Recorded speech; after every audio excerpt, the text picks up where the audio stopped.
ਸਾਰੇ ਜੱਗ ਵਿੱਚ ਵਸਣ ਵਾਲੇ ਪੰਜਾਬੀ ਪਿਆਰਿਆਂ ਦੀ ਸੇਵਾ ਵਿੱਚ ਤੁਹਾਡਾ ਸੱਜਣ, ਤੁਹਾਡਾ ਬੇਲੀ, ਤੁਹਾਡਾ ਮਿੱਤਰ, ਤੁਹਾਡਾ ਵੀਰ, ਤੁਹਾਡਾ ਭਰਾ ਤੇ ਮਾਂ ਬੋਲੀ ਦਾ ਨਿੱਕਾ ਜਿਹਾ ਸੇਵਕ ਡਾਕਟਰ ਐਮ.ਐਚ. ਬਾਬਰ ਹਾਜ਼ਰ ਹੈ ਜਨਾਬ ਇਲਿਆਸ ਘੁੰਮਣ ਹੋਰਾਂ ਦੀ ਜੱਗ ਧੁੰਮੀ ਕਿਤਾਬ ਵੰਡ ਦੀ ਕਿਸ਼ਤ ਨੰਬਰ 111 ਦੇ ਨਾਲ। ਤੇ ਅੱਜ ਇਹਦੇ ਸ਼ਾਮਲ ਹੈ ਕਹਾਣੀ ਨੰਬਰ 72। ਕਹਾਣੀ ਹੈ ਮਹਿਕ ਰੋਟੀਆਂ ਦੀ, ਬੋ ਲਾਸ਼ਾਂ ਦੀ। ਤੇ ਇਸ ਕਹਾਣੀ ਦੇ ਲਖਿਆਰ ਨੇ ਜਗਦੇਸ਼ ਸਿੰਘ ਵਰਿਆਮ। ਤੇ ਆਓ ਫਿਰ ਕਹਾਣੀ ਸ਼ੁਰੂ ਕਰਨੇ ਹਾਂ। ਰਾਵੀ ਦਾ ਪੁਲ ਪਾਰ ਕਰਕੇ ਸੜਕ ਦੀ ਢਲਾਨ ਸ਼ੁਰੂ ਹੋਈ। ਇਸ ਤੋਂ ਬਾਅਦ ਸੜਕ ਦੇ ਦੋਹੀਂ ਪਾਸੇ ਦਰਖਤਾਂ ਦੀ ਸੰਘਣੀ ਛਾਂ ਤੇ ਲੱਖ ਲੱਖ ਉੱਚਾ ਘਾਹ ਸੀ। ਭਾਵੇਂ ਚਮਾਸੇ ਦੀ ਗਰਮੀ ਵੀ ਸੀ, ਤਦ ਵੀ ਪੁਲ ਪਾਰ ਕਰਨ ਨਾਲ ਮਨ ਵਿੱਚ ਇੱਕ ਸੰਤੁਸ਼ਟੀ ਦਾ ਅਹਿਸਾਸ ਸੀ ਕਿ ਕਈ ਦਿਨਾਂ ਤੋਂ ਸਿਰ 'ਤੇ ਲਟਕਦੀ ਤਲਵਾਰ ਹਟ ਗਈ ਸੀ। ਲੱਗਦਾ ਸੀ ਜਿਵੇਂ ਯੁੱਗਾਂ ਦਾ ਸੰਤਾਪ ਮੁੱਕ ਗਿਆ ਹੈ। ਮਹਾਂਪੁਰਖ ਕਥਾ ਕਰਦਿਆਂ ਦੱਸਦੇ ਹੁੰਦੇ ਸਨ ਕਿ ਜਦੋਂ ਚੱਕੀ ਚੱਲਦੀ ਹੈ ਤਾਂ ਸਾਰੇ ਦਾਣੇ ਪਿਸ ਜਾਂਦੇ ਹਨ, ਪਰ ਕਿੱਲੀ ਦੇ ਨਾਲ ਦੇ ਦਾਣੇ ਬਚ ਜਾਂਦੇ ਹਨ। ਸਾਨੂੰ ਲੱਗ ਰਿਹਾ ਸੀ ਕਿ ਅਸੀਂ ਉਹੀ ਕਿੱਲੀ ਦੇ ਲਾਗਲੇ ਦਾਣੇ ਹਾਂ ਜੋ ਚੱਕੀ ਚੱਲਣ ਦੇ ਬਾਵਜੂਦ ਬਚ ਕੇ ਆ ਗਏ ਹਨ। ਨਵੇਂ ਬਣੇ ਮੁਲਕ ਪਾਕਿਸਤਾਨ ਵਿੱਚੋਂ ਹਿਜਰਤ ਕਰਕੇ ਨਵੇਂ ਆਜ਼ਾਦ ਹੋਏ ਭਾਰਤ ਦੇਸ਼ ਵਿੱਚ ਪਹੁੰਚਣ ਵਾਲਾ ਸਭ ਤੋਂ ਪਹਿਲਾ ਤੇ ਸਭ ਤੋਂ ਵੱਡਾ ਕਾਫਲਾ ਸ਼ਾਇਦ ਸਾਡਾ ਹੀ ਸੀ। ਪਤਾ ਨਹੀਂ ਸਾਡੀ ਖੁਸ਼ੀ ਵੱਧ ਸੀ ਕਿ ਹੈਰਾਨੀ ਵੱਧ। ਅਸੀਂ ਸਾਰੇ ਸਹੀ ਸਲਾਮਤ ਪੁੱਜ ਗਏ ਸਾਂ। ਰਾਵੀ ਦੇ ਬੇਲੇ ਵਿੱਚ ਪਹੁੰਚਦਿਆਂ ਇਹ ਨਹੀਂ ਸੀ ਪਤਾ ਕਿ ਅਸੀਂ ਬਹੁਤ ਅਹਿਮ ਇਤਿਹਾਸਕ ਯੁੱਗਗਰਦੀ ਦੇ ਨਾਟਕ ਦੇ ਪਾਤਰ ਹਾਂ, ਜਾਂ ਭਾਰਤੀ ਇਤਿਹਾਸ ਦੀ ਇੱਕ ਬਹੁਤ ਹੀ ਕੀਮਤੀ ਪੱਤਰੇ ਦੇ ਅੱਖਰ ਹਾਂ, ਜਾਂ ਯੁੱਗਾਂ ਤੱਕ ਯਾਦ ਰਹਿਣ ਵਾਲੀ ਘਟਨਾ ਦੇ ਚਸ਼ਮਦੀਦ ਗਵਾਹ ਹਾਂ। ਸਾਨੂੰ ਤਾਂ ਕੁਝ ਦਿਨ ਤੱਕ ਪਹਿਲਾਂ ਇਹ ਪਤਾ ਹੀ ਨਹੀਂ ਸੀ ਕਿ ਕੋਈ ਐਸੀ ਸੰਭਾਵਨਾ ਵੀ ਹੋ ਸਕਦੀ ਹੈ। ਸਿਵਾਏ ਗੁਰੂ ਮਹਾਰਾਜ ਪ੍ਰਤਾਪ ਸਿੰਘ ਜੀ ਦੇ ਕਿਸੇ ਨੇ ਇਸ਼ਾਰਾ ਤੱਕ ਨਹੀਂ ਸੀ ਸੁੱਟਿਆ, ਅਤੇ ਵੱਡੇ ਲੀਡਰਾਂ ਨੂੰ ਵੀ ਜਿਹੀ ਸੰਭਾਵਨਾ ਦੀ ਆਸ ਤੱਕ ਨਹੀਂ ਸੀ ਕਿ ਇੱਕ ਫਿਰਕੇ ਦੇ ਸਾਰੇ ਲੋਕ ਦੂਸਰੇ ਪਾਸੇ ਚਲੇ ਜਾਣਗੇ।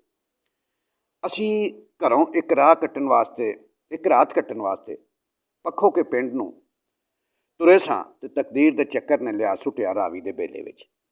ਪੁਲ ਪਾਰ ਕਰਦਿਆਂ ਹੀ ਫੌਜੀ ਅਫਸਰ ਤੇ ਜਵਾਨ ਮਿਲੇ।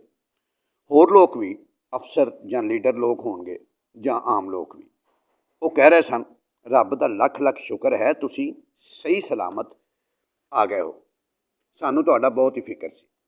ਉਹਨਾਂ ਦੀਆਂ ਗੱਲਾਂ ਤੋਂ ਇਹ ਜ਼ਾਹਰ ਹੁੰਦਾ ਸੀ ਕਿ ਉਹਨਾਂ ਨੂੰ ਕਿਵੇਂ ਨਾ ਕਿਵੇਂ ਪਤਾ ਸੀ ਕਿ ਦੜਪ ਦੇ ਇਲਾਕੇ ਤੋਂ ਭਾਰੀ ਕਾਫਲਾ ਸਿੱਧਾ ਹੀ ਰਾਵੀ ਸਰਹੱਦ ਵੱਲ ਚੱਲ ਪਿਆ ਹੈ ਤੇ ਉਸ ਕਾਫਲੇ ਦੀ ਭਾਰਤ ਪੁੱਜਣ ਦੀ ਕੋਈ ਉਮੀਦ ਨਹੀਂ। ਇਸ ਕਾਫਲੇ ਦਾ ਸੱਚਮੁੱਚ ਪੁੱਜ ਜਾਣਾ ਕੋਈ ਮੌਜਜ਼ੇ ਤੋਂ ਘੱਟ ਗੱਲ ਨਹੀਂ ਸੀ। ਅਧਿਕਾਰੀ ਕਿਸਮ ਦੇ ਲੋਕ ਤੇ ਫੌਜੀ ਸਾਨੂੰ ਜ਼ੋਰ ਦੇ ਰਹੇ ਸਨ ਕਿ ਜਲਦੀ ਨਿਕਲ ਚੱਲੋ, ਅੱਗੇ ਚੱਲਦੇ ਜਾਓ, ਛੇਤੀ ਕਰੋ, ਇੱਥੇ ਬਿਲਕੁਲ ਰੁਕਣਾ ਨਹੀਂ, ਚੱਲਦੇ ਰਹਿਣਾ। ਇਸ ਕਰਕੇ ਵੀ ਜ਼ਰੂਰੀ ਹੋ ਸਕਦਾ ਸੀ ਕਿ ਪਿੱਛੋਂ ਹੋਰ ਆ ਰਹੇ ਲੋਕਾਂ ਲਈ ਰੁਕਾਵਟ ਪੈਦਾ ਨਾ ਹੋ ਜਾਵੇ। ਜਿਹੜੇ ਆ ਗਏ ਉਹ ਤਾਂ ਭਲੀ ਗੱਲ ਸੀ, ਪਰ ਅਜੇ ਕਾਫਲੇ ਦਾ ਬਹੁਤਾ ਭਾਗ ਪਾਕਿਸਤਾਨ ਵਿੱਚ ਹੀ ਸੀ। ਉਹਨਾਂ ਲੋਕਾਂ ਦੀ ਜਾਨ ਤਾਂ ਅਜੇ ਵੀ ਦਾਅ 'ਤੇ ਸੀ। ਜਿੰਨੀ ਛੇਤੀ ਰਾਹ ਬਣਾਇਆ ਜਾਵੇ ਠੀਕ ਹੀ ਹੋ ਸਕਦਾ ਸੀ, ਜਾਂ ਕੋਈ ਹੋਰ ਗੱਲ ਵੀ ਹੋ ਸਕਦੀ ਸੀ ਜਿਸ ਦਾ ਸਾਨੂੰ ਕੁਝ ਪਤਾ ਨਹੀਂ ਸੀ। ਲੰਮੀ ਮੈਰਾਥਨ ਦੌੜ ਵਾਲਾ ਐਥਲੀਟ 20 ਮੀਲਾਂ ਦੀ ਦੌੜ ਭਾਰੀ ਗਰਮੀ ਸਰਦੀ ਵਿੱਚ ਦੌੜਦਾ ਰਹਿੰਦਾ ਹੈ, ਪਰ ਆਖਰੀ ਕਤਾਰ ਟੱਪਦੇ ਹੀ ਉਹਦੀ ਬੱਸ ਹੋ ਜਾਂਦੀ ਹੈ। ਉਹ ਬੈਠ ਜਾਂਦਾ ਹੈ, ਉਹ ਲੇਟ ਜਾਂਦਾ ਹੈ। ਇਵੇਂ ਹੀ ਕਈਆਂ ਦਿਨਾਂ ਦੇ ਤੁਰੇ ਲੋਕ ਫੌਜੀਆਂ ਵੱਲੋਂ ਲੱਖ ਵਰਜਨ ਦੇ ਬਾਵਜੂਦ ਸੜਕ ਦੇ ਆਲੇ ਦੁਆਲੇ ਬੈਠ ਗਏ ਜਾਂ ਲੇਟ ਗਏ। ਪਿੱਛੋਂ ਆਉਣ ਵਾਲੇ ਹੋਰ ਅੱਗੋਂ ਤੋਂ ਅੱਗੋਂ ਥਾਵਾਂ ਮਲਦੇ ਗਏ। ਗਿੱਲੇ ਘਾਹ ਤੇ ਛਪੜੀਆਂ ਦੇ ਕੰਢਿਆਂ 'ਤੇ ਬਹੁਤ ਦੇਰ ਨਾ ਲੱਗੀ ਜਦੋਂ ਸਭ ਪਾਸੇ ਧੂੰਆਂ ਹੀ ਧੂੰਆਂ ਉੱਠ ਪਿਆ। ਇਸ ਧੂੰਏਂ ਨੇ ਬਹੁਤ ਦਿਨਾਂ ਦਾ ਡਰਾਇਆ ਹੋਇਆ ਸੀ। ਕਿਸੇ ਪਿੰਡ ਵਿੱਚੋਂ ਉੱਠਦਾ ਧੂੰਆਂ ਸੰਕੇਤ ਸੀ ਇਸ ਗੱਲ ਦਾ ਕਿ ਪਿੰਡ ਸੜ ਰਿਹਾ ਹੈ, ਪਰ ਇਹ ਧੂੰਆਂ ਉਹ ਨਹੀਂ ਸੀ। ਇਸ ਧੂੰਏਂ ਦੀ ਕੁੜੁੱਤਣ ਵਿੱਚ ਕਣਕ ਦੀਆਂ ਰੋਟੀਆਂ ਦੀ ਮਹਿਕ ਰਲੀ ਹੋਈ ਸੀ।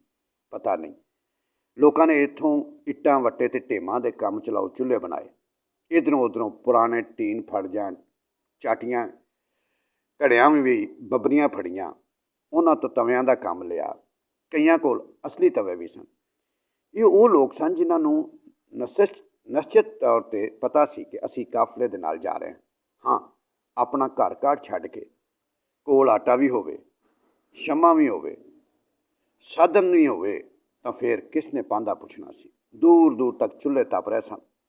ਇਹਨਾਂ ਚੁੱਲ੍ਹਿਆਂ 'ਤੇ ਰੋਟੀਆਂ ਦੀ ਮਹਿਕ ਨੇ ਸਾਡੇ ਲਈ ਇੱਕ ਸਮੱਸਿਆ ਖੜੀ ਕਰ ਦਿੱਤੀ। ਇਸ ਨੇ ਸਾਡਾ ਇੱਕ ਸੁੱਤਾ ਪਾਤਰ ਜਗਾ ਦਿੱਤਾ, ਇੱਕ ਸ਼ਕਤੀਸ਼ਾਲੀ ਕਿਰਦਾਰ ਦੇ ਰੂਪ ਵਿੱਚ। ਮੇਰਾ ਛੋਟਾ ਭਰਾ 5 ਸਾਲ ਦੀ ਉਮਰ ਦਾ ਸੀ, ਕੁਲਦੀਪ। ਸਾਡੀ ਸਾਰੀ ਯਾਤਰਾ 'ਚ ਉਸ ਦੀ ਖਾਸ ਭੂਮਿਕਾ ਨਹੀਂ ਸੀ। ਉਸ ਦਾ ਜ਼ਿਕਰ ਵੀ ਇਸੇ ਲਈ ਨਹੀਂ ਸੀ ਆਇਆ। ਉਹ ਅਕਸਰ ਸਾਈਕਲ ਦੇ ਡੰਡੇ 'ਤੇ ਬੈਠਾ ਰਿਹਾ ਅਤੇ ਹੈਂਡਲ ਉੱਤੇ ਸਿਰ ਰੱਖ ਕੇ ਸੁੱਤਾ ਰਿਹਾ। ਕਦੇ ਆਪਣੇ ਤਾਇਆਂ ਦੇ ਮੋਢਿਆਂ 'ਤੇ ਚਿਪਕਿਆ ਰਿਹਾ ਅਤੇ ਕਦੀ ਬਾਪ ਨੇ ਚੁੱਕੀ ਰੱਖਿਆ।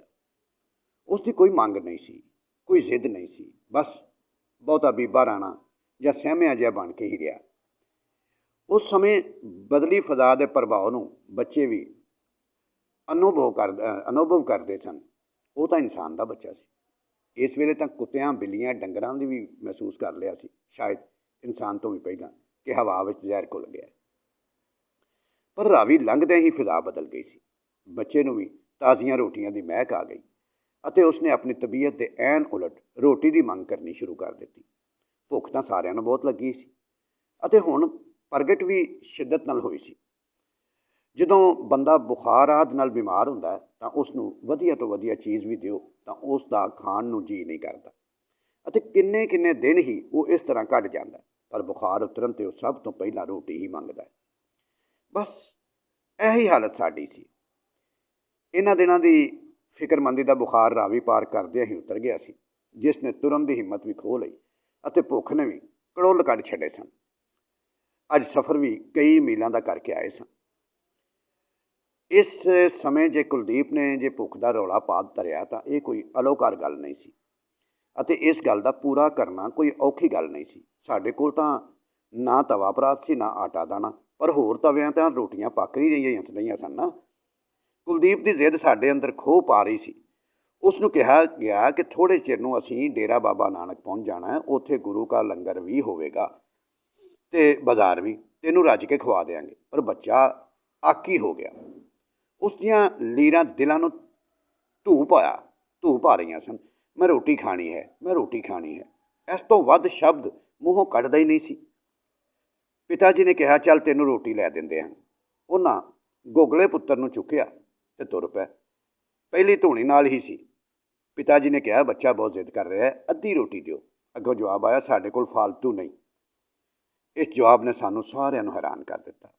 ਸਾਡੇ ਪਿੰਡ ਤਾਂ ਇਹ ਰਿਵਾਜ ਸੀ ਕਿ ਕੋਈ ਬਾਹਰੋਂ ਮੁਸਾਫਰ ਲੰਘਦਾ ਜਾ ਰਿਹਾ ਹੋਵੇ ਤਾਂ ਉਸ ਨੂੰ ਆਵਾਜ਼ ਮਾਰ ਕੇ ਰੋਟੀ, ਦੁੱਧ, ਲੱਸੀ, ਪਾਣੀ ਪਿਆ ਕੇ ਜਾਣ ਦੇਣਾ। ਪਰ ਸ਼ਾਇਦ ਜਵਾਬ ਦੇਣ ਵਾਲੇ ਆਪਣੀ ਥਾਂ ਠੀਕ ਹੀ ਸਨ। ਪਿਤਾ ਜੀ ਅਗਲੇ ਚੁੱਲ੍ਹੇ 'ਤੇ ਗਏ। ਜਵਾਬ ਸੀ, ਰੋਟੀ ਕੋਈ ਨਹੀਂ। ਪਿਤਾ ਜੀ ਅੱਗੇ ਤੋਂ ਅੱਗੇ ਤੁਰੇ ਗਏ। ਭਾਂਤ ਦੇ ਜਵਾਬ ਸੁਣ ਕਿਸੇ ਨੇ ਸਿਰ ਹੀ ਹਿਲਾ ਦਿੱਤਾ ਅਤੇ ਅੰਤ 'ਤੇ ਐਵੇਂ ਹੀ ਹੋਣ ਲੱਗਾ ਜਿਵੇਂ ਮੰਗਤਿਆਂ ਨੂੰ ਜਵਾਬ ਦਿੱਤਾ ਜਾਂਦਾ, ਭਾਈ ਮਾਫ਼ ਕਰ। ਜ਼ਮਾਨੇ ਨੂੰ ਕੀ ਹੋ ਗਿਆ ਸੀ? ਵਾਪਸ ਮੁੜਦੇ ਤਾਂ ਮੁੰਡਾ ਫਿਰ ਰੋਣ ਲੱਗਦਾ। ਉਸ ਨੂੰ ਰੋਟੀ ਦੀ ਝਾਕ ਸੀ। ਅੱਗੋਂ ਕੋਈ ਰੋਟੀ ਦੇਣ ਨੂੰ ਤਿਆਰ ਨਹੀਂ ਸੀ। ਇੱਕ ਪਾਸੇ ਮੰਗਣ ਦੀ ਨਮੋਸ਼ੀ ਸੀ, ਦੂਸਰੇ ਪਾਸੇ ਸਭ ਤੋਂ ਲਾਡਲੇ ਪੁੱਤਰ ਦੀਆਂ ਲੀਰਾਂ ਸਨ। ਇੱਕ ਪਾਸੇ ਸਵਾਭਿਮਾਨ ਸੀ, ਦੂਜੇ ਪਾਸੇ ਪੁੱਤਰ ਦਾ ਮੋਹ। ਬੰਦਾ ਕਿਹੋ ਜਿਹੀ ਕਸੌਤੀ ਹਾਲਤ ਵਿੱਚ ਫਸ ਜਾਂਦਾ ਜਿਸ ਦਾ ਚਿੱਤ ਚੇਤਾ ਵੀ ਨਹੀਂ ਹੁੰਦਾ। ਮੇਰਾ ਪਿਤਾ ਇਲਾਕੇ ਵਿੱਚ ਪ੍ਰਸਿੱਧ ਜਥੇਦਾਰ ਵਜੋਂ ਜਾਣਿਆ ਜਾਂਦਾ ਸੀ। ਢਹਿ ਦਾ ਨਾਂ ਲਓ ਤਾਂ ਜਥੇਦਾਰ ਨੱਥਾ ਸਿੰਘ ਯਾਦ ਆਉਂਦਾ ਅਤੇ ਜਥੇਦਾਰ ਨੱਥਾ ਸਿੰਘ ਨਾਮ ਲਓ ਤਾਂ ਢਹਿ ਯਾਦ ਆਉਂਦਾ, ਜਿਹਨੇ ਆਪਣੇ ਘਰ ਆਏ ਕਿਸੇ ਵੀ ਸਵਾਲੀ ਨੂੰ ਜਾ ਬਾਬਾ ਮਾਫ਼ ਕਰ ਨਹੀਂ ਸੀ ਕਿਹਾ। ਘਰ ਦੀਵਾਨ ਲੱਗਦੇ, ਲੰਗਰ ਚੱਲਦੇ ਰਹਿੰਦੇ। ਜੇ ਕਿਤੇ ਬਾਹਰ ਜਾਂਦੇ ਤਾਂ ਆਦਰ ਮਾਣ ਨਾਲ ਲੋਕ ਸਾਰੇ ਜੱਥੇ ਨੂੰ ਲਿਜਾ ਦਿੰਦੇ। ਉਹ ਅੱਜ ਰੋਟੀ ਦਾ ਇੱਕ ਟੁੱਕ ਮੰਗ ਰਿਹਾ ਸੀ ਅਤੇ ਕੋਈ ਉਸ ਨੂੰ ਦੇਣ ਲਈ ਤਿਆਰ ਨਹੀਂ ਸੀ। ਜਥੇਦਾਰ ਨੱਥਾ ਸਿੰਘ ਆਪ ਪੜ੍ਹਦਾ ਹੁੰਦਾ ਸੀ, ਸ਼ੇਰਾਂ ਨੂੰ ਘਾਹ ਖਵਾਉਣ ਦੇ ਵੀ ਜਦੋਂ ਨਿਗਾਹ ਬਦਲ ਜਾਏ ਤੇਰੀ। ਅੱਜ ਉਸ ਦੀ ਬਦਲੀ ਨਿਗਾਹ ਨੂੰ ਅਮਲੀ ਰੂਪ ਵਿੱਚ ਵੇਖਿਆ ਸੀ। ਇਸ ਵੇਲੇ ਅਭਿਮਾਨ ਤਾਂ ਵੱਡਿਆਂ ਦੇ ਚੂਰ ਹੋ ਗਏ। ਆਖਰ ਜਿਵੇਂ ਪ੍ਰਹਿਲਾਦ ਨੂੰ ਤਪਦੇ ਥੰਮ ਨੇ ਅਤੇ ਕੀੜੀ ਤੁਰਦੀ ਦਿਸੀ, ਇਵੇਂ ਹੀ ਇੱਕ ਆਵਾਜ਼ ਆਈ, ਮੁੰਡਾ ਬਹੁਤ ਰੋਂਦਾ ਪਿਆ, ਦਿਓ ਇਸ ਨੂੰ ਇੱਕ ਰੋਟੀ। ਘੋਰ ਕਲਯੁੱਗ ਵਿੱਚ ਸਤ ਜੱਗੀ ਬੋਲ। ਸ਼ਾਇਦ ਪੰਜਾਬ ਦੀ ਆਤਮਾ ਅਜੇ ਮਰੀ ਨਹੀਂ ਸੀ। ਇਹ ਬੋਲਣ ਵਾਲੀ ਬੀਬੀ ਪਤਾ ਨਹੀਂ ਹੁਣ ਕਿੱਥੇ ਹੈ, ਇਸ ਜਹਾਨ ਵਿੱਚ ਹੋਵੇਗੀ ਕਿ ਨਹੀਂ, ਪਰ ਮਾਨਵਤਾ ਦੀ ਲਾਜ ਰੱਖਣ ਵਾਲੀ ਮੂਰਤੀ ਦੇ ਰੂਪ ਵਿੱਚ ਉਹ ਸਾਡੇ ਮਨਾਂ ਵਿੱਚ ਸਥਾਪਿਤ ਹੈ। ਮੁੰਡਾ ਰੋਟੀ ਦਾ ਟੁੱਕ ਲੈ ਕੇ ਚੁੱਪ ਹੋ ਗਿਆ। ਹੌਲੀ ਹੌਲੀ ਅਸੀਂ ਡੇਰਾ ਬਾਬਾ ਨਾਨਕ ਪਹੁੰਚ ਗਏ। ਡੇਰਾ ਬਾਬਾ ਨਾਨਕ ਸ਼ਹਿਰ ਲੋਕਾਂ ਦੀ ਭੀੜ ਨਾਲ ਲਬਾਲਬ ਸੀ। ਜਦੋਂ ਕੋਈ ਵਾਕਫ ਮਿਲਦਾ ਤਾਂ ਸਾਕਾਂ ਸੰਬੰਧੀਆਂ ਅਤੇ ਦੋਸਤਾਂ ਬਾਰੇ ਗੱਲਾਂ ਬਾਤਾਂ ਪੁੱਛਦਾ। ਕਿਤੇ ਤੁਸੀਂ ਫਲਾਣੇ ਵੇਖੇ ਹੋਣ, ਸਾਡੇ ਸਕਿਆਂ ਦਾ ਕੋਈ ਥੋ ਪਤਾ ਹੋਵੇ, ਆਹੋ ਫਲਾਣਾ ਵੇਖਿਆ ਸੀ। ਅਮਕਾ ਨਹੀਂ ਲੱਭਾ, ਫਲਾਣਾ ਮਾਰਿਆ ਗਿਆ, ਭਾਈ ਉਹਨਾਂ ਨਾਲ ਤਾਂ ਬੁਰੀ ਹੋਈ, ਚਲੋ ਇੱਜ਼ਤ ਬਚ ਗਈ, ਸਭ ਕੁਝ ਬਚ ਗਿਆ। ਇਹੋ ਜਿਹੀਆਂ ਗੱਲਾਂ ਹੋ ਰਹੀਆਂ ਸਨ। ਪਿਛਲੇ ਦਿਨਾਂ ਵਿੱਚ ਸਭ ਤੋਂ ਘਿਨਾਉਣੀਆਂ ਖਬਰਾਂ ਔਰਤਾਂ ਦੀ ਬੇਪਤੀ ਦੀਆਂ ਸਨ। ਨੰਗੀਆਂ ਕੁੜੀਆਂ ਦੇ ਜਲੂਸਾਂ ਦੀਆਂ, ਜੋ ਕੰਨ ਸੁਣ ਨਹੀਂ ਸਕੇ, ਜੋ ਕਲਮਾਂ ਲਿਖ ਨਹੀਂ ਸਕਦੀਆਂ। ਉਹਨਾਂ ਗੱਲਾਂ ਦੀਆਂ ਖਬਰਾਂ ਸੁਣ ਇਹੋ ਜਿਹੀ ਹਾਲਤ ਵਿੱਚ ਸਾਡਾ ਕਾਫਲਾ ਬਚ ਕੇ ਆ ਗਿਆ। ਜਦੋਂ ਕਾਫਲੇ ਕਤਲ ਹੋ ਰਹੇ ਸਨ, ਅਸੀਂ ਕਿਵੇਂ ਬਚ ਕੇ ਆ ਗਏ? ਬਾਬੇ ਨਾਨਕ ਦੇ ਦਰ 'ਤੇ।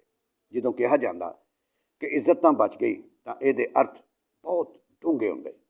ਕਿਸੇ ਸਮੇਂ ਬਾਬੇ ਨਾਨਕ ਨੇ ਅਜਿਹੀ ਸਤੱਥੀ ਦਾ ਨਕਸ਼ਾ ਆਪਣੀ ਬਾਣੀ ਵਿੱਚ ਖਿੱਚਿਆ ਸੀ। ਇੱਕ ਘਰ ਆਵੇ ਆ ਆਪਣੇ ਇੱਕ ਮਲ ਪੁੱਛੇ ਸੁੱਖ, ਇੱਕ ਤਾਂ ਇਹੋ ਲਿਖਿਆ ਬਹਿ ਬਹਿ ਰੋਇਆ ਦੁੱਖ। ਇੱਕ ਬਹਿ ਬਹਿ ਰੋਵਿਆ ਦੁੱਖ ਦਾ ਸਿਲਸਿਲਾ ਤਾਂ ਕਈ ਸਾਲ ਬਾਅਦ ਵੀ ਚੱਲਦਾ ਹੀ ਰਿਹਾ। ਅਸੀਂ ਬਾਬਾ ਨਾਨਕ ਦੇ ਇਤਿਹਾਸਕ ਗੁਰਦੁਆਰੇ ਮੱਥਾ ਟੇਕਿਆ। ਇੱਥੇ ਸਾਡੇ ਬਜ਼ੁਰਗਾਂ ਦਾ ਇੱਕ ਵਾਕਫ ਮਿਲ ਗਿਆ, ਜੋ ਸਾਡੇ ਸਾਰੇ ਟੱਬਰ 5 ਭਰਾਵਾਂ ਦੇ ਸਾਰੇ ਕਾਫਲੇ ਨੂੰ, ਕਬੀਲੇ ਨੂੰ ਆਪਣੇ ਨਾਲ ਘਰ ਲੈ ਗਿਆ। ਮੇਰੀਆਂ ਤਾਈਆਂ ਨੇ ਇੱਕ ਵੱਡੇ ਦੇਗੇ ਵਿੱਚ ਮੂੰਗੀ ਮਸਰਾਂ ਦੀ ਧੋਤੀ ਦਾਲ ਚਾੜ ਦਿੱਤੀ ਅਤੇ ਇੱਕ ਵੱਡੀ ਤੌਣ ਆਟੇ ਦੀ ਗੁੰਨ ਲਈ। ਗਰਮ ਗਰਮ ਨਰਮ ਨਰਮ ਫੁਲਕੇ ਪਤਾ ਨਹੀਂ ਅਸੀਂ ਕਿੰਨੇ ਕਿੰਨੇ ਛਿੱਕੇ। ਜਿਵੇਂ ਗਰਮੀ ਦੇ ਦਿਨਾਂ ਵਿੱਚ ਲੱਸੀ ਅੰਦਰ ਨੂੰ ਤ੍ਰਿਪਤ ਕਰਦੀ ਹੈ, ਉਵੇਂ ਇਹ ਦਾਲ ਰੋਟੀ ਕਈਆਂ ਦਿਨਾਂ ਦੀ ਭੁੱਖ ਨੂੰ ਤ੍ਰਿਪਤ ਕਰ ਰਹੀ ਸੀ। ਪ੍ਰਸ਼ਾਦੇ ਛਕ ਕੇ ਸਾਡੀਆਂ ਅੱਖਾਂ ਵਿੱਚ ਚਮਕ ਆਈ। ਇੱਥੇ ਮੰਜੀਆਂ 'ਤੇ ਬੈਠਿਆਂ ਵੇਖਿਆ ਕਿ ਤਾਏ ਮੇਹਰ ਸਿੰਘ ਹੋਰਾਂ ਫਤੂਈ ਦੇ ਅੰਦਰਲੀ ਜੇਬ ਵਿੱਚੋਂ 100 ਦੇ ਕਿੰਨੇ ਹੀ ਗਿੱਲੇ ਨੋਟ ਕੱਢੇ ਅਤੇ ਸੁਕਾਉਣ ਵਾਸਤੇ ਮੰਜੀ 'ਤੇ ਵਿਛਾ ਦਿੱਤੇ। ਇਸ ਘਰ ਵਿੱਚ ਅਸੀਂ ਰਾਤ ਕੱਟੀ। ਬੜੇ ਦਿਨਾਂ ਬਾਅਦ ਗਾੜੀ ਨੀਂਦ ਵਿੱਚ ਰਾਤ ਕੱਟੀ। ਅਸੀਂ ਰਾਵੀ ਪਾਰ ਕਰਕੇ ਆਜ਼ਾਦ ਭਾਰਤ ਵਿੱਚ ਤਾਂ ਆ ਗਏ ਸਾਂ। ਅੱਗੋਂ ਜਾਣਾ ਕਿੱਥੇ ਹੈ, ਇਹ ਹਰ ਇੱਕ ਦੀ ਆਪਣੀ ਮਰਜ਼ੀ 'ਤੇ ਸੀ। ਉਂਝ ਮੇਰੇ ਮਾਮਾ ਜੀ ਦਾ ਜਲੰਧਰ ਵਿੱਚ ਨਿਵਾਸ ਸੀ।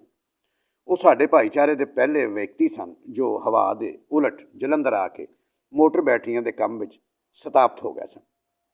ਨਹੀਂ ਤਾਂ ਸਾਰੇ ਭਾਈਚਾਰੇ ਦਾ ਮਹਾਨ ਤਾਂ ਰਾਵਲਪਿੰਡੀ ਵੱਲ ਨੂੰ ਹੀ ਸੀ। ਅਸੀਂ ਇੱਕ ਵਾਰ ਤਾਂ ਜਲੰਧਰ ਜ਼ਰੂਰ ਪੁੱਜਣਾ ਸੀ। ਉਸ ਤੋਂ ਬਾਅਦ ਦੀ ਰਾਮ ਜਾਣੇ। ਅਗਲੀ ਸਵੇਰੇ ਖਬਰ ਮਿਲੀ ਕਿ ਮਿਲਟਰੀ ਵਾਲਿਆਂ ਦੇ ਟਰੱਕ ਆ ਗਏ ਹਨ ਅਤੇ ਉਹ ਸਾਰੇ ਲੋਕਾਂ ਨੂੰ ਬਿਨਾਂ ਖਰਚ ਤੋਂ ਅੰਮ੍ਰਿਤਸਰ ਲੈ ਕੇ ਜਾ ਰਹੇ ਹਨ। ਜਿਹੜਾ ਵੀ ਟਰੱਕ 'ਤੇ ਚੜ੍ਹ ਜਾਵੇ ਉਹੀ ਸਵਾਰੀ ਸੀ। ਅਸੀਂ ਸਾਰੇ ਆ ਕੇ ਇੱਕ ਟਰੱਕ ਮੱਲ ਲਿਆ ਅਤੇ ਸੱਚਮੁੱਚ ਅਸੀਂ ਅੰਮ੍ਰਿਤਸਰ ਵੱਲ ਨੂੰ ਚੱਲ ਪਏ। ਅਸੀਂ ਟਰੱਕ ਦੇ ਵਿੱਚ ਆਰਾਮ ਨਾਲ ਬੈਠੇ ਸੀ। ਥੋੜ੍ਹੀ ਦੇਰ ਬਾਅਦ ਸਾਨੂੰ ਬੋ ਆਉਣ ਲੱਗੀ। ਫਿਰ ਇਹ ਸੜਾਨ ਜੇ ਲੱਗੀ, ਨੱਕ 'ਤੇ ਕੱਪੜੇ ਰੱਖਣ ਨੂੰ ਮਜਬੂਰ ਹੋ ਗਏ। ਬਾਹਰ ਵੇਖਿਆ ਤਾਂ ਸਾਹ ਹੀ ਛੂਟ ਗਿਆ। ਸੜਕ ਦੇ ਆਲੇ ਦੁਆਲੇ ਖੇਤਾਂ ਵਿੱਚ ਦੂਰ ਦੂਰ ਤੱਕ ਲਾਸ਼ਾਂ ਖਿਲ ਰਹੀਆਂ ਪਈਆਂ ਸਨ। ਔਰਤਾਂ ਸਨ, ਮਰਦ ਸਨ, ਬੱਚੇ ਵੀ ਸਨ, ਬੁੱਢੇ ਵੀ ਸਨ। ਸਾਫ਼ ਦਿਸਦਾ ਸੀ ਕਿ ਸਭ ਮੁਸਲਮਾਨ ਸਨ। ਇਹ ਪਤਾ ਨਹੀਂ ਕਿੰਨੇ ਕੁ ਦਿਨਾਂ ਦੇ ਐਵੇਂ ਲਾਵਾਰਸ ਪਏ ਸਨ, ਕਿਉਂਕਿ ਮੀਂਹ ਦੇ ਪਾਣੀ ਕਰਕੇ ਇਹ ਲੋਥਾਂ ਫੁੱਲ ਕੇ ਬਹੁਤ ਮੋਟੀਆਂ ਹੋ ਗਈਆਂ ਸਨ। ਜ਼ਬਰਦਸਤ ਬੋ ਦੇ ਵਿੱਚੋਂ ਦੀ ਟਰੱਕ ਚੱਲਦਾ ਜਾ ਰਿਹਾ ਸੀ ਅਤੇ ਲਾਸ਼ਾਂ ਮੁੱਕਣ 'ਚ ਨਹੀਂ ਸਨ ਆ ਰਹੀਆਂ। ਹਜ਼ਾਰਾਂ ਦੀ ਗਿਣਤੀ ਵਿੱਚ ਇਹ ਜੀ ਭਿਆਣੇ ਲੋਕ ਸ਼ਾਇਦ ਆਪਣੇ ਨਵੇਂ ਵਤਨ ਪਾਕਿਸਤਾਨ ਨੂੰ ਚੱਲੇ ਹੋਣ। ਸਾਰੇ ਦਾ ਸਾਰਾ ਕਾਫਲਾ ਵੱਢ ਤਰਿਆ ਗਿਆ। ਇਹ ਕਿਸੇ ਇਕੱਲੇ ਕਾਰੇ ਦਾ ਕੰਮ ਨਹੀਂ ਸੀ। ਬੜੇ ਵਿਉਂਤ ਨਾਲ ਜਥੇਬੰਦ ਹੋ ਕੇ ਇਹ ਕਾਰਾ ਕੀਤਾ ਗਿਆ ਸੀ। ਇਹ ਕਿਹੜੇ ਸੂਰਮਿਆਂ ਦਾ ਕੰਮ ਸੀ? ਨਿਹੱਥੇ ਲੋਕਾਂ ਨੂੰ ਮਾਰ ਮੁਕਾਉਣਾ, ਕਿਸੇ ਸਵਰਗ ਦੀ ਦਰਗਾਹ ਵਿੱਚ ਥਾਂ ਪਾਉਣ ਲਈ ਜਾਂ ਕਿਸੇ ਯੁੱਗ ਦਾ ਬਦਲਾ ਲੈਣ ਲਈ। ਡੇਰਾ ਬਾਬਾ ਨਾਨਕ ਤਾਂ ਸੰਸਾਰ 'ਤੇ ਫੁੱਲ ਵਾਂਗ ਰਹਿਣ ਅਤੇ ਮਹਿਕਣ ਦਾ ਆਦਰਸ਼ਕ ਨਮੂਨਾ ਸੀ। ਉਸ ਦੇ ਸਥਾਨ ਦੇ ਲਾਗੇ ਇਹ ਕਾਰਾ ਡੇਰੇ ਤੋਂ ਜਿੰਨੀ ਦੂਰ ਕੱਲ੍ਹ ਰਾਵੀ ਦੇ ਬੇਲੇ ਵਿੱਚ ਤਾਜ਼ੀਆਂ ਰੋਟੀਆਂ ਦੀ ਮਹਿਕ ਆ ਰਹੀ ਸੀ, ਦੂਸਰੇ ਪਾਸੇ ਉਨੀ ਹੀ ਦੂਰ ਵਿਛੀਆਂ ਲਾਸ਼ਾਂ ਦੀ ਬਦਬੂ ਆ ਰਹੀ ਸੀ। ਗੁਰੂ ਨਾਨਕ ਦੇਵ ਜੀ ਨੇ ਬਾਬਰ ਦੇ ਹਮਲੇ ਦੇ ਸਮੇਂ ਦਾ ਜ਼ਿਕਰ ਕਰਦਿਆਂ ਭਾਈ ਲਾਲੂ ਨੂੰ ਮੁਖਾਤਬ ਹੋ ਕੇ ਇੱਕ ਸ਼ਬਦ ਵਰਤਿਆ ਸੀ, ਮਾਸਪੁਰੀ ਅਰਥਾਤ ਲੋਥਾਂ ਦੀ ਨਗਰੀ।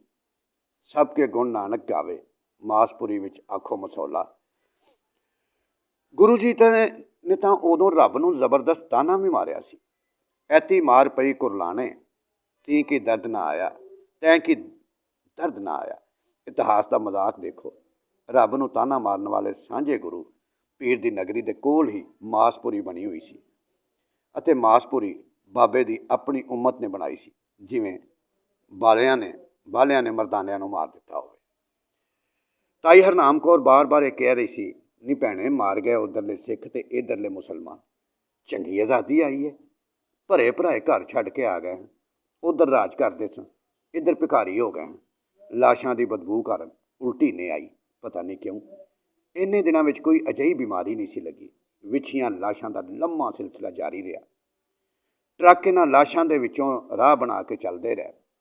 ਜਦ ਵੀ ਅਮਰਤਾ ਪ੍ਰੀਤਮ ਦੀ ਕੋਤਾ ਤਵਾਰੀਖ ਪੜ੍ਹੀ ਹੈ, ਉਸ ਵਿੱਚ ਇਹ ਦੁੱਖ ਜਦੋਂ ਆਉਂਦੀ ਹੈ ਕਿ ਅੱਜ ਬੇਲੇ ਲਾਸ਼ਾਂ ਵਿਛੀਆਂ ਤੇ ਲਹੂ ਦੀ ਭਰੀ ਜਨਾਬ, ਤਾਂ ਅੱਖਾਂ ਅੱਗੇ ਰਾਵੀ ਦੇ ਬੇਲੇ ਵਿੱਚ ਵਿਛੀਆਂ ਉਹਨਾਂ ਲਾਸ਼ਾਂ ਦਾ ਭਿਆਨਕ ਦ੍ਰਿਸ਼ ਸਾਹਮਣੇ ਆ ਜਾਂਦਾ ਹੈ। ਤੇ ਲਓ ਬੇਲੀਓ, ਇਹ ਸੀ ਮਹਿਕ ਰੋਟੀਆਂ ਦੀ